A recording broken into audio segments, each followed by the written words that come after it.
do a recap of our first module and quickly go through and fresh our minds with what is SLDs. Starting with the concept of neurodiversity, we very well understand by this time that neurodiversity is an umbrella under which comes the diverse ways in which people's brain function, and under the same we have specific learning disabilities. These are inclusive of dyslexia, dyscalculia, dyspraxia and dysgraphia. We have to remember that people with specific learning disabilities will have average or above average IQ. It's a lifelong condition and therefore is formally recognized as a disability. It can run in families, and this is something that one cannot be cured of but eventually learns to manage better. This is also an invisible disability, and you can only use a psychometric analysis to be able to diagnose a person with this. We'll focus on how a lot of accommodations and assistive technology can help these people grow. This is, as we see, as common as 1 in 5. Now we need to understand that how do these specific learning disabilities manifest, beginning with dyslexia. As you see on your screen right now is a simulation of how a written text might come across for a person with dyslexia. It is a struggle with processing language. It can impact your reading, writing, spelling. It's one of the most common. It's almost 80% prevalent in people with specific learning disabilities, and you often interchange the word dyslexia with specific learning disabilities. Moving on, we have dyscalculia, which is the struggle with maths, and it is not the fear of maths. So people with dyscalculia will often struggle with any form of arithmetic information, calculating, computing. This might also further come across as a difficulty in able to understand time, distance as a unit. It's almost present in 5% of the overall population. Talking about dysgraphia, dysgraphia is your struggle with fine motor skills, which manifests and come across in your handwriting, buttoning, tying shoelaces. Here we'll talk about the 3 aspects of dyslexic struggles, as we discussed previously, that any individual will show struggles across all these 3 subsets, which is academics, emotional well-being and life skills. You need to understand that struggles independently will always show in one or the other subsets for a lot of students, but when there is one or more struggle in all these 3 put together, you know your student is at a higher risk of having a specific learning disability. We now need to understand that specific learning disabilities go beyond the processing of language issue or the struggle with maths or fine motor skills. In day-to-day life, you will see that this will impact the executive functioning of our students. These will be the students who will show wonderful performance in classrooms, and there's going to be a gap in their oral and written performance. They will show poor self-esteem issues because self-advocating is not something that comes very easy. They will face memory challenges, can easily forget tasks and deadlines. They will also show slow processing as one of the struggles, as it takes them time to read something and comprehend. They're sensitive to overstimulation,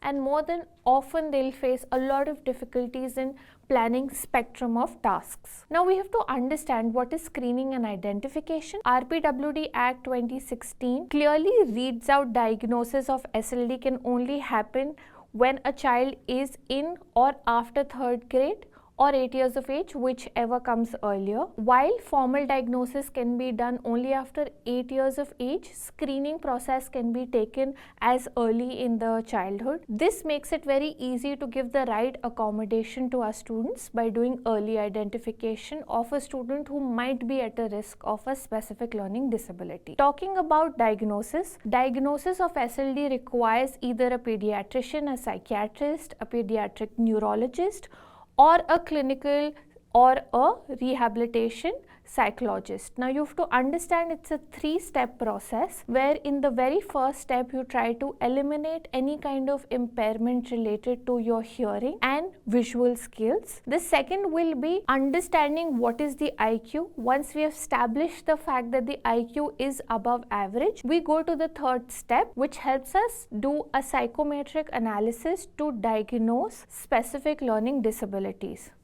Now we need to understand that every disability recognized under the RPWD Act needs to be benchmarked at 40% during the diagnosis. Once that is confirmed, a person has the right to any sort of concession or accommodation in a government or a government-aided institute. Dyslexics are very resilient, and with the right support they find ways to cope and success. In the following video, we'll understand the same.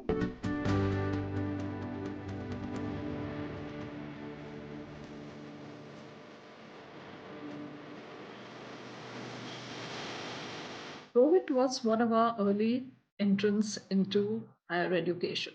Yes, significant difficulties with reading and writing. The admissions committee at the college was worried whether he would be able to manage the multiple flight of stairs to his classroom. But in reality, he actually found it difficult to navigate new schedules, new systems, keeping up with his lectures, getting to his classroom on time, finding his classroom, making new friends. The list was endless. The first day he went to college, he went to the library to get his library cards, and he was pulled up for his illegible handwriting with the comment, "This is what happens when we have to fulfill quotas in admission."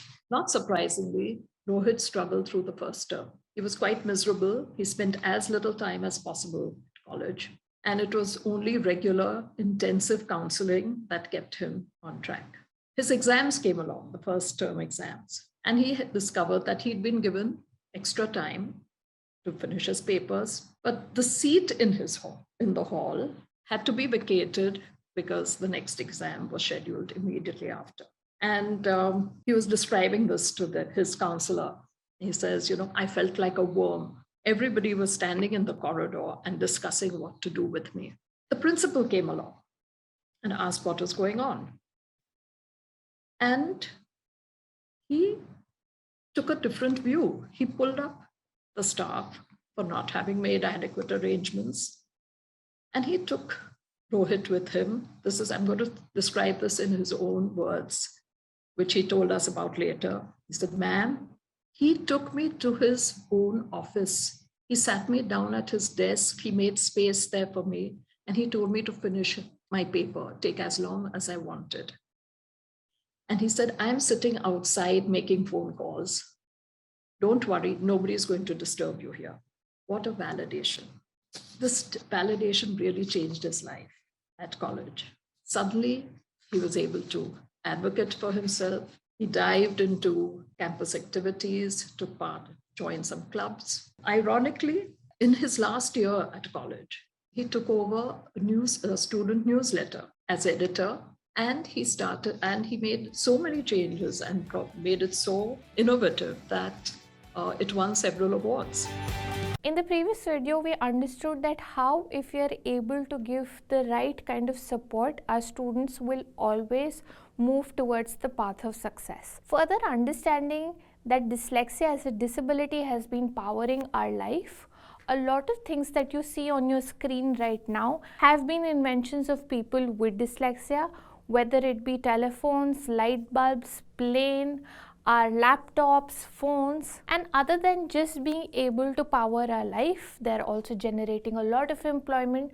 40% of the self-made millionaires are dyslexic, and these are few of the brands that you see right now which have been the invention of people with dyslexia. We know the fact that dyslexic thinking is pushing us forward, which gets us to the question that how a mind that is not able to process language is creating such an impact around us. Dyslexic edge. Global studies have shown that students with dyslexia perform really well and have the skills of the future, which is visualizing, innovating, communicating, reasoning, connecting the dots, looking at the bigger picture and solving for the future. These are the students who will be able to create innovations that's going to lead mankind forward. A lot of universities around us globally are attracting these students because of the similar reason. It's so common in MIT that it is also called the MIT disease. And now we have to understand what is our country doing to be able to tap into this critical pool of dyslexic thinkers. The Rights of Persons with Disability Act in 2016 for the first time formally recognized this, and it mandates 5% reservation for people with disabilities in any government or government aided institute. The new education policy is in consonance with the RPWD Act, and it focuses on providing equitable access and quality education to all students with disability, including with specific learning disability, from their early years till their foundational stages. And therefore, the higher education institutes now need to focus on creating a high support environment for students with disability, inclusive of students with specific learning disability.